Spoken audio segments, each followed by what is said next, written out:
मैं एक कश्मीरी पंडित हूं। भारतीयता की भावना का सच्चे मन से विश्वास करने वाला, इस देश का एक शांतिपूर्ण, अहिंसक, धर्मनिरपेक्ष, शिक्षित, कानून का आदर करने वाला देशभक्त नागरिक। 26 साल पहले आज ही के दिन मुझे अपने घर से बेघर कर दिया गया। ये मेरी कहानी है। 1999 के शरद ऋतु के आते आते कश्मीर में आतंकवादियों का बोलबाला था। राज्य सरकार ने अपनी सभी जिम्मेदारियों का त्याग कर दिया था और किसी प्रकार का कोई प्रशासन नहीं रह गया था। आतंकियों के फरमानों ने कश्मीर घाटी को अपने लपेटे में ले लिया था। ऐसा लगता था जैसे भारतीय होना मानो एक गाली हो। आतंकवादी हिट लिस्ट जारी करने में लगे हुए थे। हर वो शख्स जो भारत समर्थक था उसे मुखबिर करार दिया जाता था। उसको मारना जिहाद था और पुण्य भी। प्रमुख कश्मीरी पंडितों को पहले से निशाना बनाकर मारा जा रहा था। सामाजिक कार्यकर्ता टीकालाल टप्पू को सरेआम दिन दहाड़े श्रीनगर में मारा गया। नीलकंठ गंजू को करणनगर में मार दिया गया और उनका शव सड़क पर कई घंटों तक पड़ा रहा। वकील प्रेमनाथ भट्ट की बेरहमी से दक्षिण कश्मीर के अनंतनाग क्षेत्र में हत्या की गई। अनगिनत अज्ञात पंडितों की निर्मम हत्याएं की गई। संदेश स्पष्ट था। 4 जनवरी 1990 को आफ्ताब समाचार पत्र में हिजबुल मुजाहिदीन ने प्रेस विज्ञप्ति प्रकाशित करके सभी हिंदुओं से घाटी छोड़ने के लिए कहा। एक अन्य समाचार पत्र अल-सफा में भी यही प्रेस विज्ञप्ति छपी।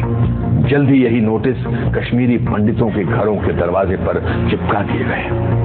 19 जनवरी 1990 की उस दुर्भाग्यपूर्ण रात में कश्मीर को ऐसा ग्रहण लगा मानो अंधेरे ने प्रकाश को अपने आगोश में निगल लिया हो। कश्मीर के हर कोने से, हर नुक्कड़ से, हर सड़क से, हर बाजार, हर गांव से ऐसी आवाज बुलंद हुई जो पंडितों के लिए मौत का संदेश था। हजारों लाखों का हजूम कश्मीर की सड़कों पर उतरकर जहरीले नारों में उद्वेष कर रहा था जो पहले कभी नहीं सुना था, ना देखा गया था। पूरे कश्मीर में मस्जिदों से घोषणा की जा रही थी कि कश्मीर पाकिस्तान बनेगा। मुजाहिदीनों की प्रशंसा में चारों तरफ गुणगान किया जा रहा था और भीड़ में खुले तौर पर बंदूकें लहराई जा रही थी। जागो जागो सुबह हुई, रूस ने बाजी हारी है, हिंद पे लर्रा तारी है, अब कश्मीर की बारी है। बार बार ये गाना मस्जिदों से चलाया गया। अगर कश्मीर में रहना है अल्लाह अकबर कहना होगा। ए जालिमों, ए काफिरों, कश्मीर हमारा छोड़ दो। इन नारों का सिलसिला मानो थमने का नाम नहीं ले रहा था। एक बंद होता था तो दूसरा शुरू हो जाता था। इन्हीं नारों में एक नारा था, कश्मीर बनेगा पाकिस्तान पंडित आदमियों के बगैर पर पंडित औरतों के साथ। ये नारा बार बार और जोर शोर से दोहराया गया। अब हमारे डर ने एक नया रूप ले लिया था। परिवारों ने महिलाओं को स्टोर रूम में छुपा दिया, ये कहने की जरूरत नहीं कि जब भीड़ हमला करे तो वो स्वयं को आग लगा ले। उस रात के डर का कोई सानी नहीं। मायूसी का एक ऐसा आलम था जिसका कोई अंत नहीं दिख रहा था। संदेश स्पष्ट और तीव्र था। रलिव गलिव या सेलिव, या तो हमारे साथ मिल जाओ या मर जाओ या भाग जाओ। कोई ऐसा गांव, मोहल्ला, गली या जगह नहीं थी जहां इन नारों का शोर ना हो। अधिकांश कश्मीरी पंडितों ने इन विपरीत परिस्थितियों में वो जो कुछ भी उनके साथ सामान और जान बचाने के लिए हो सकता था किया और किसी तरह जान और मान बचाकर ट्रकों के तरपाल में छुपकर बसों एवं किराए की टैक्सी भरकर भाग गए। बड़े पैमाने पर पलायन शुरू हो गया। सरकार, बुद्धिजीवियों, निरपेक्षवादियों, देश के प्रति सद्भावना रखने वाले सबकी अंतरात्मा सोने चली गई थी। कोई भी इसके बारे में बोलने को तैयार नहीं था।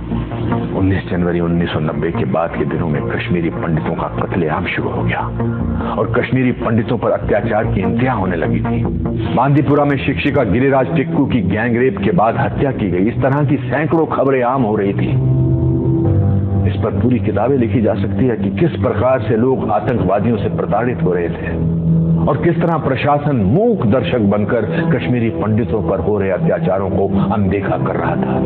1991 तक ज्यादातर पंडित घाटी से पलायन कर गए और उन्हें जम्मू के दुर्गम स्थानों में कांटों व धूल भरे टेंट शिविरों में रखा गया।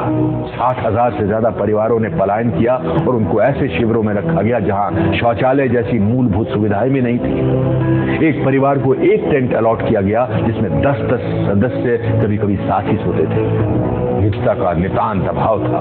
इन शिविरों में काफी बड़ी तादाद में बीमारी से मौतें भी हुई। ज्यादातर मौतें सांप के काटने और अत्यधिक गर्मी के कारण हुई। कश्मीरी पंडितों को मरने के लिए छोड़ दिया गया था। पंडितों के हजारों घरों, सैकड़ों मंदिरों को जला दिया गया और जमीन में ढहा दिया गया था। ये सब एक बहुसांस्कृतिक धर्मनिरपेक्ष भारत में हो रहा था। जो पंडितों की छोटी संख्या अभी भी खादी में रह रही थी, उनके साथ नरसंहार किए गए थे। आतंकवादियों ने 2 महीने के बच्चों को भी नहीं बख्शा। पंडित के पूरे गांव को साफ कर दिया गया। आज तक एक भी व्यक्ति को दोषी करार नहीं दिया गया। हजारों पंडितों की हत्या व नरसंहार की सजा तो दूर की कौड़ी है। किसी ने इस नरसंहार और पलायन पर कोई इस प्रकार की चिंता प्रदर्शित नहीं की। हमारे घर सूने पड़े हैं, मंदिर अपवित्र है, सब कुछ ढहने को है। 26 साल के बाद आज भी जम्मू के बाहरी इलाके में अपने देश में शरणार्थी के रूप में कश्मीरी पंडित अभी भी शरणार्थी शिविरों में रहते हैं और जहां उन्हें ज्यादा सहायता भी नहीं दी जा रही है। आज की सोशल मीडिया की पीढ़ी में जब दुनिया में गरीबी बढ़ रही है और लगभग सब कुछ उंगली की टिप पर उपलब्ध हो रहा है, तब भी हमारे अपने देश के नागरिकों की उनके अपने देश में ही दुर्दशा बनी रहती है और उन्हें उनके हाल पर यूं ही छोड़ दिया जाता है। इस सब के बावजूद मैं आज भी उम्मीद करता हूं कि हमारे साथ